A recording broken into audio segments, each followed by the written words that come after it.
Guys, ever since AGI became mainstream, one topic has dominated the conversation. Can the AI we use every day actually get us there? Large language models are what people mean now when they say AI.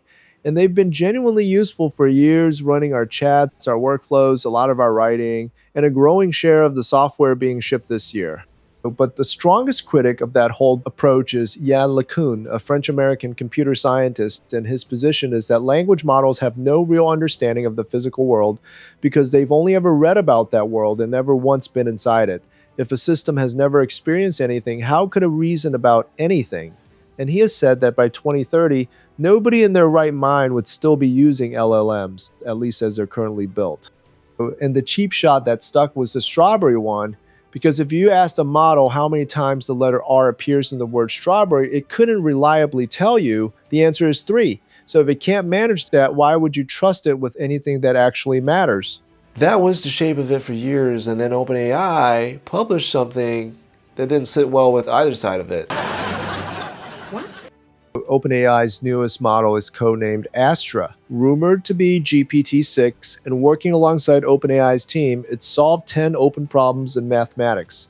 But what does open mean here? It means nobody had solved them, so these weren't exercises with an answer key at the back. They were questions that had stood unresolved for years.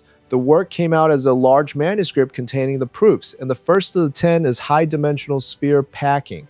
Astra's proof for that one runs 26 pages and it's lean certified. So what does certified mean in that sentence?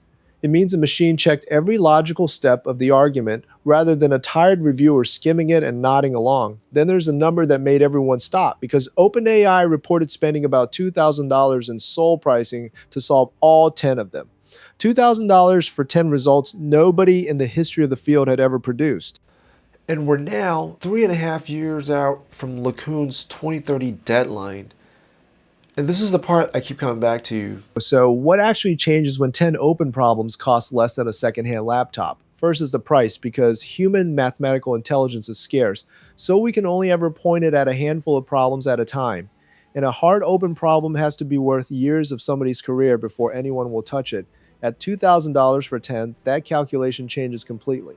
But the second thing worth noting is where the difficulty moves, and it does move, because if producing a candidate proof gets this cheap, then the expensive part becomes choosing which problem to aim at and then checking whether what comes back is actually correct. Generation gets cheap, and verification and guidance quietly become the whole job. And if this looks familiar to you, this shift has already been happening largely in coding for some time, because most developers now spend their day reviewing code written by agents like Codex and Claude Code rather than typing it out themselves.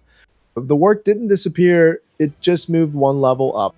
But before any of that lands, what is a proof and why is a good one so hard to come by? The easiest way in is something you already met when you were about 15, the Pythagorean theorem. It's thousands of years old, and it states the relationship between the 3 sides of a right triangle. Draw a square on each of the 2 shorter sides, then draw a square on the hypotenuse, and the areas of those 2 smaller squares add up exactly to the area of the big one, every single time. And enormous amounts of engineering sit on top of that one statement as bedrock truth. From bridges and buildings to navigation, graphics, and the distance between any 2 points on the screen you're watching this on. Nobody rechecks it first. They just assume it. But how can we exactly be sure that this theorem works for all types of right triangles? You could draw one and measure it, then draw a taller one and measure that as well. But there are infinitely many right triangles, and you will never finish drawing them. So measuring is not evidence. What you need instead is one single argument that covers every triangle at once, including all the ones nobody has ever bothered to draw. And that argument is what we call a proof, and there are hundreds of known proofs of Pythagoras, some geometric where you slide the squares around and watch the areas match, and some purely algebraic. There's a whole book that does nothing but collect them. So what does an argument have to do before anyone will accept it as a proof? It has to be logically sound so that every step follows from the one before it. It has to be universal, covering every possible case and not just the ones you happen to try. And it has to be independently checkable. So somebody who doesn't trust you at all can walk the whole thing themselves. And that last requirement is exactly what lean certified means, because lean is a system where the proof is written in a form a computer can verify line by line. Does it care who wrote it or how confident they sounded? Not remotely. It either checks out or it doesn't. So, what is high dimensional sphere packing, and why has a question this old stayed open for so long? The statement is simple enough to explain to a child because it asks, in a given space, what is the maximum density of identical spheres you can arrange without any of them overlapping? Another way to think about it is this: what is the theoretical minimum amount of empty space in a given space? However you stack them, gaps always appear between the spheres, and the question is how small the total of those gaps can possibly get.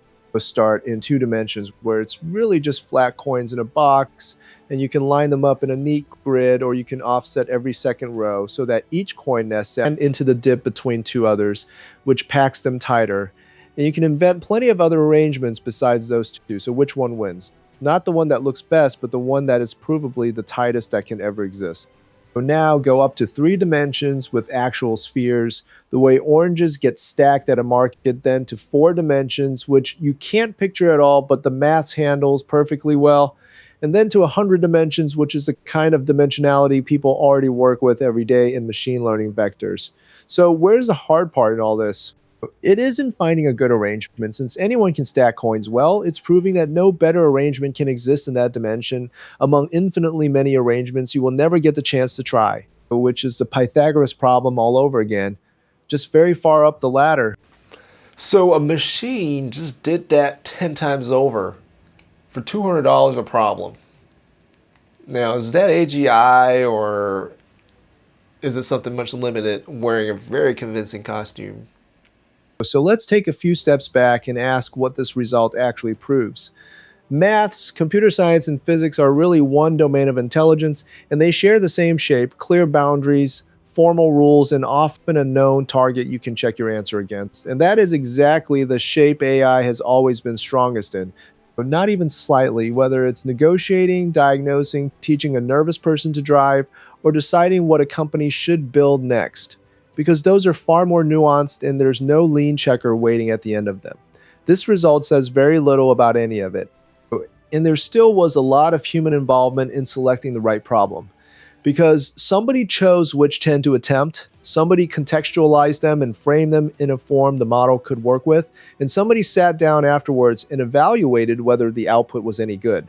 So what does the evidence show? That the cost of machine intelligence keeps falling while its capability keeps rising, and that human intelligence is not getting any cheaper or more plentiful. So sites like unsolvedmath.com list thousands of open problems across dozens of fields, and most of them will never get a serious attempt, because no human has years to spare on a question that might never resolve. So the question stops being, can this be solved, and becomes whether it's worth $2,000 to find out.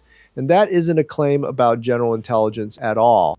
It's a claim about which problems are worth attempting in the first place. And that list just got a great deal longer.